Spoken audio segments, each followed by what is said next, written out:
कहानी पुराना कब्रिस्तान। रात का समय था। घना अंधेरा पूरे गांव को अपनी चादर में लपेट चुका था। गांव के बाहर पुराना कब्रिस्तान था, जहां जाने से लोग दिन में भी डरते थे। कहा जाता था कि उस कब्रिस्तान में हर अमावस्या की रात आत्माएं जाग जाती हैं।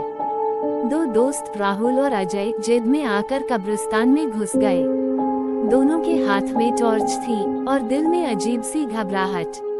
जैसे ही उन्होंने अंदर कदम रखा, ठंडी हवा का झोंका आया। पुराने पेड़ हिलने लगे और अजीब सी फुसफुसाहट सुनाई दी। राहुल बोला, यार, ये कैसी आवाज है?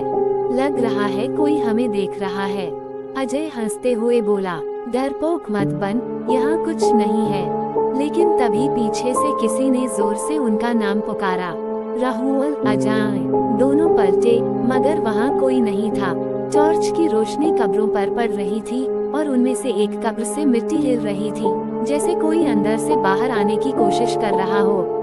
अजय डर के मारे पीछे हटने लगा। तभी कब्र फट गई और एक सफेद साया निकलकर उनके सामने खड़ा हो गया। उसकी आंखें लाल थीं और चेहरा आधा सड़ा हुआ। वो साया बुरी तरह चिल्लाया, तुम्हें किसने बुलाया? ये मेरी जगह है, अब तुम कभी वापस नहीं जा पाओगे। राहुल चीख पड़ा और भागने लगा, लेकिन उसके पैर जमीन में धंस गए, जैसे कब्रिस्तान ने उसे पकड़ लिया हो। अजय उसे खींचने की कोशिश करता रहा, लेकिन धीरे धीरे राहुल पूरा नीचे खींच गया और जमीन फिर से सपाट हो गई। अजय अकेला खड़ा कांप रहा था। अचानक उसके कान में वही फुसफुसाहट आई, अगली बारी तेरी है।